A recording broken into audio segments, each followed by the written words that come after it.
১ August ১৯৮৪ সন বাংলাদেশের প্রথম মহিলা পাইলট কানিজ ফাতেমা রোকসানা বিমান বাহিনীতে যোগদান করেন। এটি দেশের বিমান বাহিনীতে নারীর অংশগ্রহণের ক্ষেত্রে একটি মাইলফলক হয়ে ওঠে। ১ আগস্ট ১৯৯১ সন বাংলাদেশের অন্যতম প্রভাবশালী সংবাদপত্র প্রথম আলো এর প্রথম সংখ্যা প্রকাশিত হয়। এটি দেশের গণমাধ্যমে নতুন ধারা প্রবর্তন করে এবং সাংবাদিকতার মান উন্নয়নে ভূমিকা রাখে। ১ আগস্ট ২০০৩ সন বাংলাদেশে প্রথমবারের মতো ডিজিটাল পদ্ধতিতে জাতীয় ভোটার তালিকা প্রণয়নের কাজ শুরু হয়।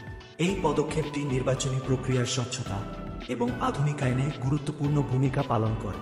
১ আগস্ট ২০১৮ সন প্রথম স্যাটেলাইট বঙ্গবন্ধু স্যাটেলাইট ১ সফলভাবে কক্ষপথে স্থাপিত হয়। ১ আগস্ট ১৯৯০ সন বাংলাদেশের পরিবহন খাতে বড় ধরনের উন্নয়নের লক্ষ্যে প্রথমবারের মতো দেশে রেলওয়ের জন্য আধুনিক ইঞ্জিন ও বগি আমদানি করা হয়।